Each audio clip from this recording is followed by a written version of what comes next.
겠습니다. 언론에서 보도되다시피 김은경 후보자님의 아들 관련 몇 가지 특혜 의혹이 있습니다.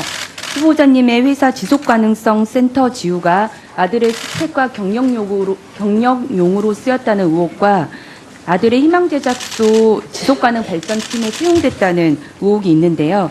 이를 해명하기 위해서는 중요한 자료 중에 하나가 희망제작소에 제출됐던 아드님의 입사 지원서 그리고 경력 증명서입니다. 하지만 이제 채용 시 제출한 지원서를 좀 제출해달라는 저희 의원실의 요구에 대해서 이것은 희망제작소 정책상 비공개하겠다라고 하는 답변이 좀 돌아왔습니다. 그것이 좀 납득이 좀 되질 않는데요.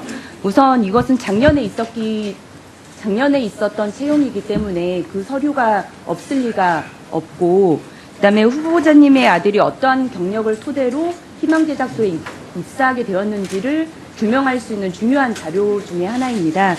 그래서 후보자께서도 이 부분에 대한 소명을 많이 원하실 것이기 때문에 지금이라도 희망제작소 측에 문의를 해서 그 자료를 직접 제출해 주시면 좋을 것 같습니다.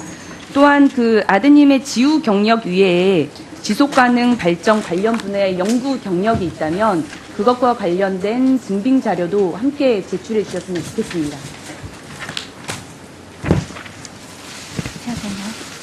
지금 신보라 위원님은 우리 후보자의 아드님이 희망제작소라고 그랬습니까? 희망제작소에 입사한 것이 특혜 의혹이 있다 이렇게 지금 보시는 건가요?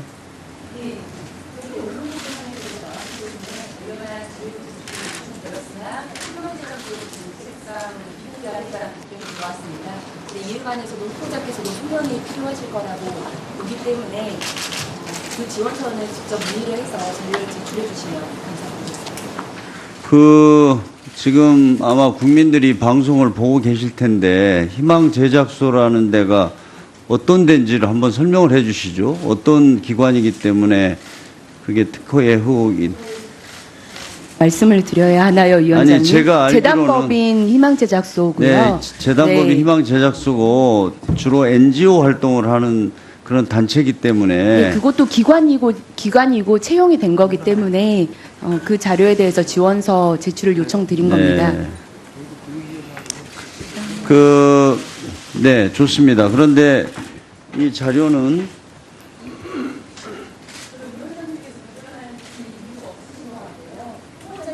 아니요, 이제 통상적으로 그런 특혜 의혹을 이야기할 때는 어느 정도 무슨 뭐 대기업이라든지 뭐 정부 기관이라든지 통상적으로 그런 거 아니었습니까? 그런데 너무 네, 이미자 의원님 말씀하십시오. 네, 위원장님 회의 운영을 좀 원활하게 이끌어 주셨으면 감사하겠습니다. 네. 이현희신 신보라 의원님께서 말씀하신 부분에 대해서 위원장님께서 답변하실 사항은 아니라고 보고요. 아니, 제가 답변하는 게 아니고. 처음부터 회의를 이렇게 진행해서 끌고 가시면 청문회가 원활히 운영되지 않을 것 같습니다. 신보라 의원님 무리한 요구를 하시는 것도 아니고 거기에 대해서 후보자께서 답변하셔서 그 자료를 제출할 건지 말 것인지 정하시면 되는 것이지 위원장님 대변하시는 일은 아니라고 생각합니다. 네.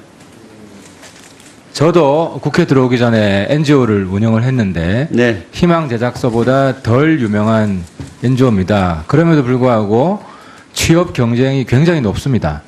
높고 더더군다나 이제 희망제작소처럼 이제 브랜드가 있는 NGO 같은 경우에는 아마 제가 운영했던 NGO가 거의 한 10대 1 정도 했는데 훨씬 높을 거라고 생각이 되고, 그래서 지금은 어디 뭐 취업 특혜라는 게 대기업에만 한정되는 것은 아니라고 저는 생각을 하고요. 그래서 굳이 어떤 뭐 선입견을 가지고 볼 필요는 없을 거라고 생각합니다. 네, 알겠습니다.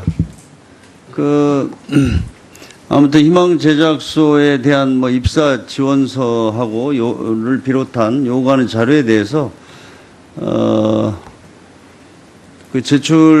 제출을 못하면 못하는 사유에 대해서 설명을 해 주십시오. 네.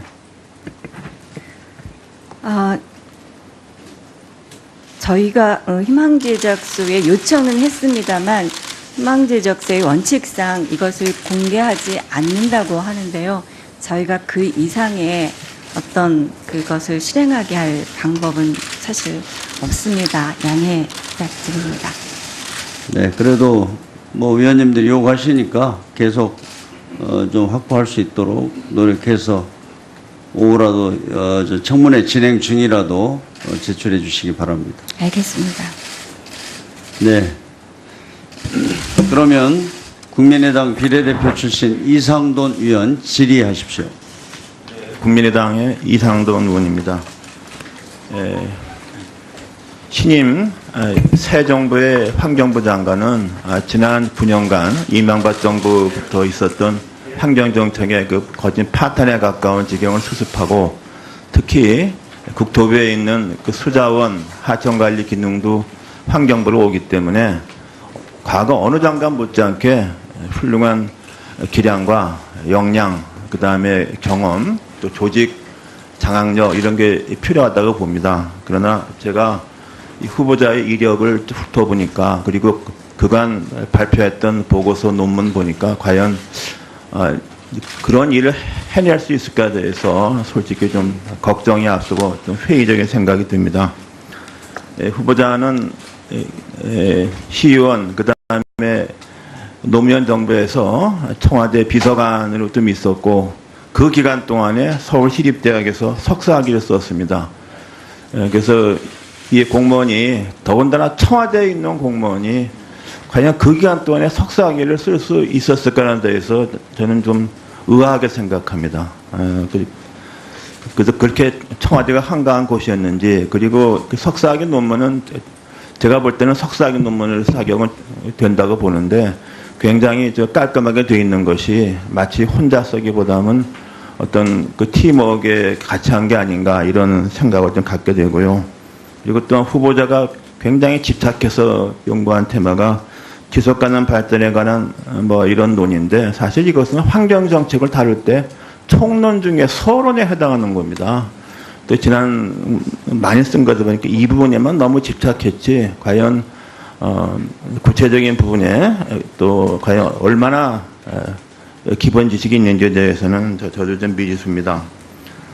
저걸 한번 보시겠습니까? 그래서 또 하나 이제 2015년에 박사학위 논문을 썼는데 물론 학위 논문을 질을 부피로서 말하기는 좀 그렇습니다만은 석사학위 논문은 99페이지 되고 그 여러 가지 뭐 굉장히 시각적으로도 굉장히 잘 되어 있습니다. 그런데 박사학위 논문은 74페이지밖에 안 됩니다. 그리고 제가 뭐 본문은 뭐 구태 안 했지만은 문단 배정 뭐 인용 같은 것이 굉장히 난삽하게 되어 있어요. 물론 후보자가 전문 학자가 아니기 때문에 제가 구체적으로 이걸 뭐 논의할 필요는 없다고 봅니다. 그래서 이게 어떻게 해서 저는 이게 이 후보자의 문제기보다는 한국의 대학의 참 심각한 문제인 것 같습니다. 이번 청문회를 앞두고서 고려대학교 명예교수인 서지문 교수가 신문에다 칼럼을 썼어요. 불명예의 박사학위.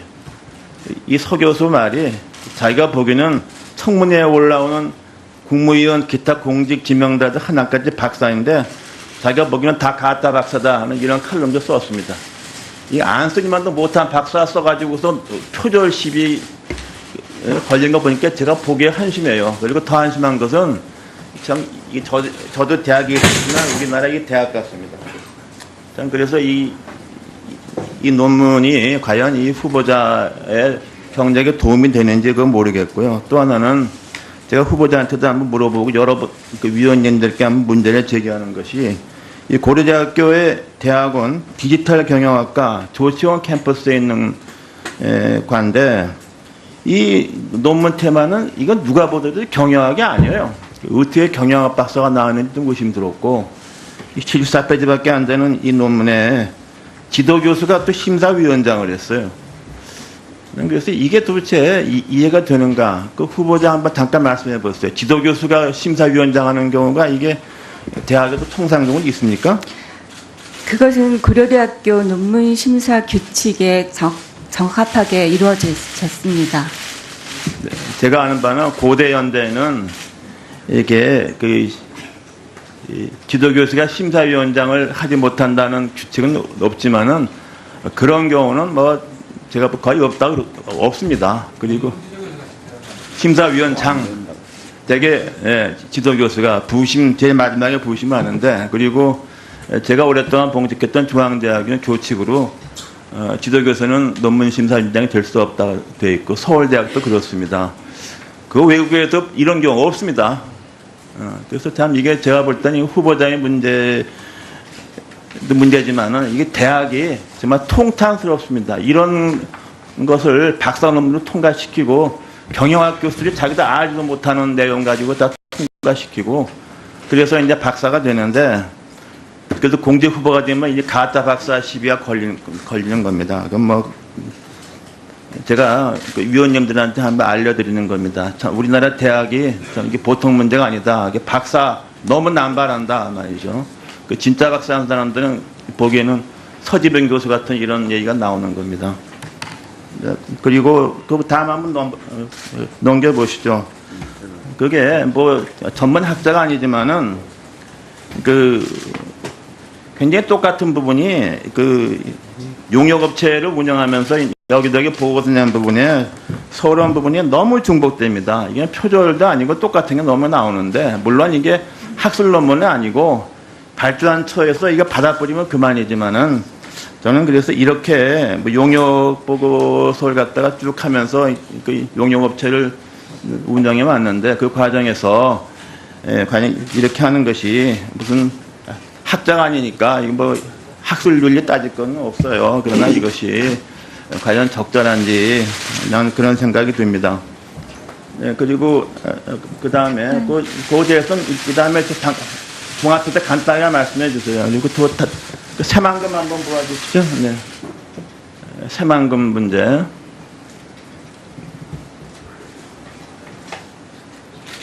네. 이게 노무현 정부 때는 한명숙 환경장관이 시민단체하고 같이 새만금 반대 운동 시위까지 했습니다. 그거 넘겨주세요. 그 다음 넘기세요.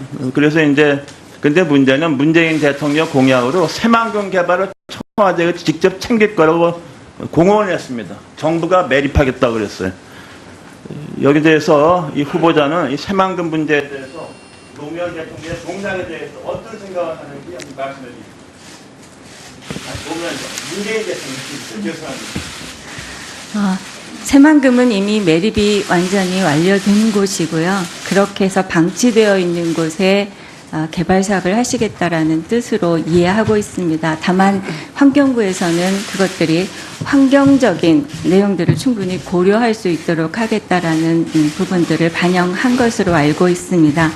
또 하나 앞에서 지적하신 용역 부분의 중복에 대해서는 용역은 대부분 학문적 이론을 논하는 곳이 아닙니다. 이론을 기반으로 한 실천 방안을 저희가 제시하는 것이기 때문에 앞에 용역 앞에 그 실천 기반을 전제하는 이론적인 내용들을 소개할 수밖에 없고, 그것은 어느 곳에서나 동일한 내용이 될 수밖에 없습니다. 그런 점에서 같은 내용을 인용한 것은 사실이지만 그게 무슨 표절이거나 그런 것은 아니라고 생각하고요. 또한 그것들을 인용하는 과정에서 모두 출처를 표기하고 정확하게 처리했기 때문에 저로서는 그게 그렇게 큰 문제라고 인식하지는 않고 있습니다. 네. 부분에 대해서 위원장님께서 답변하실 사항은 아니라고 보고요. 제가 답변하는 게 아니고. 처음부터 회의를 이렇게 진행해서 끌고 가시면 청문회가 원활히 운영되지 않을 것 같습니다. 신보라 의원이 무리한 요구를 하시는 것도 아니고, 거기에 대해서 후보자께서 답변하셔서 그 자료를 제출할 건지 말 것인지 정하시면 되는 것이지, 위원장님 대변하시는 일은 아니라고 생각합니다. 네. 저도 국회 들어오기 전에 NGO를 운영을 했는데 네. 희망 제작소보다 덜 유명한 NGO입니다. 그럼에도 불구하고 취업 경쟁이 굉장히 높습니다. 높고 더더군다나 이제 희망 제작소처럼 이제 브랜드가 있는 NGO 같은 경우에는 아마 제가 운영했던 NGO가 거의 한 10대 1 정도 했는데 훨씬 높을 거라고 생각이 되고, 그래서 지금은 어디 뭐 취업 특혜라는 게 대기업에만 한정되는 것은 아니라고 저는 생각을 하고요. 그래서 굳이 어떤 뭐 선입견을 가지고 볼 필요는 없을 거라고 생각합니다. 네, 알겠습니다. 아무튼 희망 제작소에 대한 뭐 입사 지원서하고 요를 비롯한 요구하는 자료에 대해서 그 제출을 못하면 못하는 사유에 대해서 설명을 해주십시오. 네. 저희가 희망제작소에 요청은 했습니다만 희망제작소의 원칙상 이것을 공개하지 않는다고 하는데요. 저희가 그 이상의 어떤 그것을 실행하게 할 방법은 사실 없습니다. 양해 부탁드립니다. 네, 그래도 뭐 위원님들이 요구하시니까 계속 좀 확보할 수 있도록 노력해서 오후라도 저 청문회 진행 중이라도 제출해 주시기 바랍니다. 알겠습니다. 네. 그러면 국민의당 비례대표 출신 이상돈 의원 질의하십시오. 국민의당의 이상돈 의원입니다. 지금이라도 희망제작소 측에 문의를 해서 그 자료를 직접 제출해 주시면 좋을 것 같습니다. 또한 그 아드님의 지우 경력 위에 지속가능 발전 관련 분야의 연구 경력이 있다면 그것과 관련된 증빙 자료도 함께 제출해 주셨으면 좋겠습니다. 그 지금 신보라 위원님은 우리 후보자의 아드님이 희망제작소라고 그랬습니까? 희망제작소에 입사한 것이 특혜 의혹이 있다 이렇게 지금 보시는 건가요?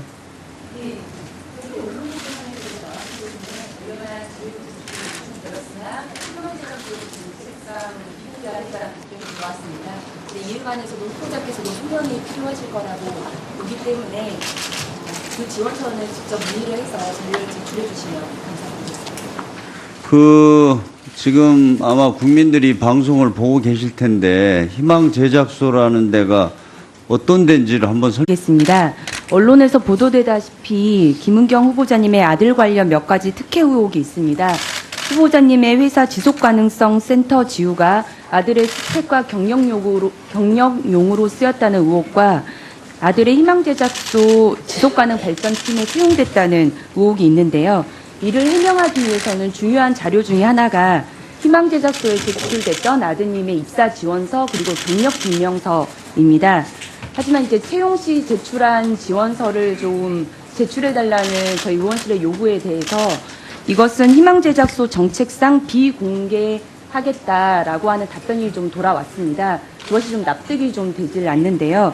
우선 이것은 작년에 있었던 채용이기 때문에 그 서류가 없을 리가 없고, 그다음에 후보자님의 아들이 어떠한 경력을 토대로 희망제작소에 입사하게 되었는지를 규명할 수 있는 중요한 자료 중에 하나입니다. 그래서 후보자께서도 이 부분에 대한 소명을 많이 원하실 것이기 때문에 설명을 해 주시죠. 어떤 기관이기 때문에 그게 특허의 의혹이 말씀을 드려야 하나요, 위원장님? 아니, 제가 알기로는 재단법인 희망제작소고요. 네, 재단법인 네. 희망제작소고 주로 NGO 활동을 하는 그런 단체이기 때문에 네, 그것도 기관이고 채용이 된 거기 때문에 그 자료에 대해서 지원서 제출을 요청드린 겁니다. 네, 좋습니다. 그런데 이 자료는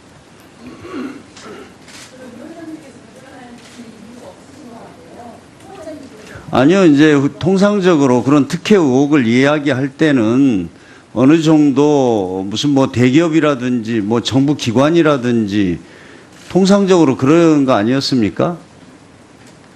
그런데 너무 네, 이미자 의원님 말씀하십시오. 네, 위원장님 회의 운영을 좀 원활하게 이끌어 주셨으면 감사하겠습니다. 네. 그 이현희 씨, 신보라 의원님께서 말씀하신